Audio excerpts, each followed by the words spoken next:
Chapter 18. Josiah. He rolled out of bed the next morning as soon as the sun peeked through the window, and warmed the back of his hand resting across Ray's torso. He groaned when he cracked his eyes open, finding himself curled around Ray, big spooning him, pressing himself into the other man's back, much to his previous protests. The failed first time of the previous day weighed heavy in his mind, along with the embarrassment of not, doing it. He was in limbo now. He wasn't sure if he was a virgin still or if he wasn't, and he couldn't get Ray out of his mind either. His skin still buzzed with the feeling of the other man's lips and tongue passing over him, and his mind couldn't erase the hungry look he had in his eyes. Desperate. Starved.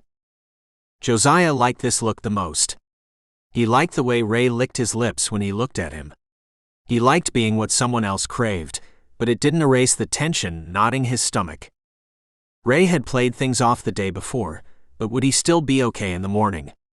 Had he really not been mad? They had gone on to cuddle and watch nature documentaries, but Josiah had never relaxed. There had been so many times with Quentin where similar instances had occurred. Usually Quentin would take things a step too far, Josiah would call foul, and they would spend the entire evening dancing around each other, avoiding the elephant in the room until it was too big to continue ignoring. He had his own anxiety swirling inside him, but he felt no tension from Ray. Ray seemed fine, which had been more unsettling than the anger he had grown accustomed to. Josiah escaped to the bathroom first, dipping into the shower and scrubbing his skin until it was flushed with blood at his shoulders, elbows, and high cheekbones. Then he wrapped a towel around his hips and padded out of the bedroom, clutching his cell phone in hand. At the breakfast table, he called his best friend, sliding the towel over his moist skin as Bentley answered. Well, if it isn't Josiah. It's been a hot minute. Sorry. I've been really busy. Oh, I bet you have. I've been reduced to finding out about your many pandemic exploits through the internet. The internet, Josiah. Do you know how it felt for me to wake up and see you and Ray plastered all over the place? No, I really don't, actually. I'll tell you. It felt weird, honestly. I mean, you and Ray are a pretty good match. Or my grandma always says so. She's been saying it since I was a child every time she saw you two together. She's pretty convinced y'all are perfect for each other. Well, I will have to ask her why she didn't tell me earlier then. If we were meant to be, then I could have saved a lot of time and not dated around. Josiah gave a hollow laugh. Anyway, how are you? Same old. Working mostly. The problem with the pandemic is you can get in a serious work trap. I imagine you can. How's the video game coming along? It's coming. Kinda feel like it'll never get done, but I know one day it will if I can keep momentum. Anyway, what's up on your end? Besides the new relationship you didn't tell me about. It was unexpected, but, Josiah frowned, I do have something I want to ask you. It's personal, so you cannot answer if you don't want to. Nah, it's good. What's up?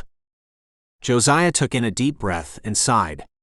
You know how, I haven't had sex, right? Yeah, it's kind of all over the internet. The virgin thing. Right, I want to do it with Ray, and we tried, but it was bad, so we stopped, and he said he was fine, but I'm not sure. Oh, Bentley hummed. I mean, if he said he was fine, then he's fine. Is it really so simple? Depends on the person. Everyone's individual, you know, but Ray doesn't seem like the lying type, so yeah, it's probably fine. Josiah drummed his fingers over his lips. I guess. What happened afterwards? Nothing really. He made us both a bowl of ice cream, and we watched television before going to bed. Oh yeah, he's fine. He's 100% fine. How do you know? I mean, if he wasn't fine, you probably wouldn't be asking me if he was fine, you know. Josiah scoffed. I guess. So what should I do? About what? About the sex we didn't have. I don't know. Try again when you're feeling more comfortable. What happened? I mean, could he not find the hole or something? Josiah's eyes widened. Whoa. Okay, yeah, no. I mean, okay. I got nervous is all. Go slower next time.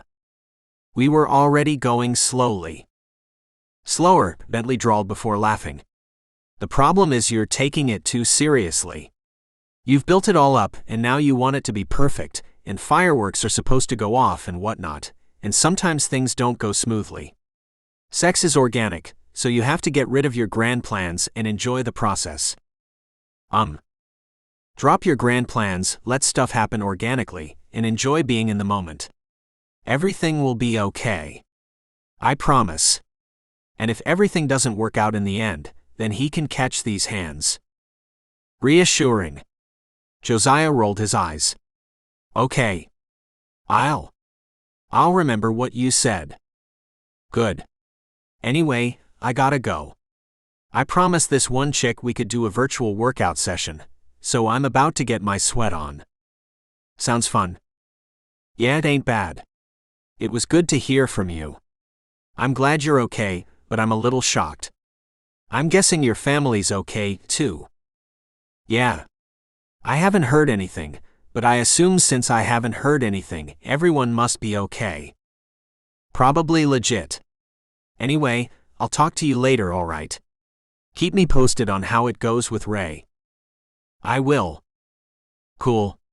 Then I'll see ya. Okay, bye. Josiah ended the call and finished drying his body. He draped the towel on the back of a kitchen chair and moved around the small room stark naked, cock and balls hanging between his legs. He walked on his toes, flexing his calves and thighs, as he grabbed bowls and cookware from the cabinets and raw ingredients from the refrigerator. He couldn't cook, but scrambled eggs weren't hard necessarily. He cracked the eggs over a bowl, scrambled them with a fork, and then poured them into an already sizzling pan as his cell phone buzzed again. He dumped the empty bowl into the sink and answered the call. Hello? Josiah. A deep baritone voice matching his own responded. My son. Hey, Dad. What's up? Is everyone okay? Oh yes, everyone is fine. Your brothers are locked down at their homes, and your mom and I are staying indoors, getting everything delivered, but I didn't call about any of those things. I called to congratulate you. Congratulate me on what? On being stuck with a Yamada. Now you can truly honor your family. What? By destroying them once and for all, obviously. This is an opportunity for us to get ahead as a family, his father explained, pride swelling in his voice. What? Josiah asked again. I'm not with Ray so I can dig up dirt on his past. Frowning, Josiah stepped away from the stove, pinching the bridge of his nose. Are you there for love? Because he cares about you. I hope you don't believe any of this. Yamadas are ruthless and their family first. If you don't think he's telling his father all about you, then you're foolish. Dad. Ray's not like his parents. He's honest, and so is our relationship. His father barked out a laugh. Ah, my sweet naive son. You would believe in his honesty. This is why you have always been the soft one. Dad. Ray's not trying to use me, and I'm not going to try to destroy him or his family. You shouldn't even be calling me with this, because you know my stance. It's never changed. He scowled, pacing the length of the living room. You wouldn't take this opportunity to take back what the Yamadas stole from us? The Yamadas didn't steal from us. Business is business, Dad. As much as our money has given you. Do you know how much more you could have had if the Yamadas hadn't blocked the 2003 merger? It would have changed our lives. Dad, you don't give me anything anyway, remember? I've had to make my own fortune, and I don't have any reason to help you with this. Whatever problem you have with the Yamadas isn't my problem. I care about Ray, Ray cares about me, and it is what it is. If you don't like it, then you can go back to ignoring me like you always do. You should think long and hard about what you're saying, son. If you don't take this opportunity to do what is best for our family. Screwing over Ray is not something I'm going to do for this family. Josiah's voice rose, kicking up an octave as his pacing grew faster. You can't even bring me into this. I haven't heard from you in months. You didn't even call when I broke up with Quentin, and you knew about it because it was plastered everywhere, and now you have the nerve to ask me to ruin a relationship with the one guy who really knows and cares for me? No, Dad, I fucking won't. Do you need anything else? I see where you stand in this family. Sure, Josiah started, but his words cut off when the scent of burning food passed across his nose. Oh shit. He hung up the phone and dashed back into the kitchen, poking the scorched eggs. He scraped them off the bottom of the pan and turned them over, frowning as he did. The smell churned his stomach and filtered all the way through the suite. Is everything okay in here? Ray poked his head into the kitchen, raking his fingers through his messy bed hair and knuckling his drooping eyes. Yes but no. I was trying to make you breakfast, but I think I ruined it. Josiah gestured to the burnt eggs. You tried to make me breakfast. Ray instantly smiled and moved further into the kitchen. He rested a hand on Josiah's back, kissing his jawline, before peering into the skillet. I tried, but I'm pretty sure they're inedible now. Josiah tipped his head for the kiss. I wanted to do something nice for you since you were so nice about last night. Ray poked at the eggs. Yeah. What happened? You've seen me make eggs a dozen times at this point. I got distracted. Ray looked around. Bye. My dad called. It's not really important or anything. Ray rumbled again, nodding. Let me clean this up. Then I'll make us breakfast. Ray. It's not me making you breakfast if you take over. True, but it's nothing, and I like cooking for you. Tell me, what had you so distracted this morning? I told you. My dad called. He's an asshole is all. Yeah? You can talk about it. Josiah rubbed his hands over his face. His stomach clenched as he thought about the conversation and what he knew about Ray. He could have made the choice to help his father, to support his family, because he did know enough to tarnish Ray's reputation, but he couldn't do it. He couldn't have done it years ago, and he definitely couldn't do it now. Ray adored him and supported him in a way his family never had, and he knew he couldn't trade what he'd gained for something he never had. His family would never accept him, not in the way Ray had. I don't really know if I want to give it more time than I already have. It's stupid, Josiah shook his head. All right then. How about this? I'll finish up breakfast for us, and then we can take a personal day. We took a personal day for most of the evening yesterday. And? Is there something you really need to get done? Ray lifted his eyebrows. I have my followers. Let's do one of those live things from the bed then. Either way, I want you in bed all day, Ray drawled.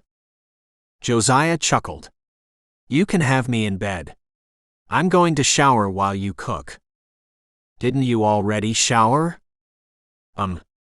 Yes, but now I need to cool off. Josiah quirked a tailored eyebrow. Is it a problem? Nah. Sounds good, Ray grunted. Good. Once he reached the kitchen entrance, he hugged the doorframe, casting one last glance at Ray before slipping out of the room.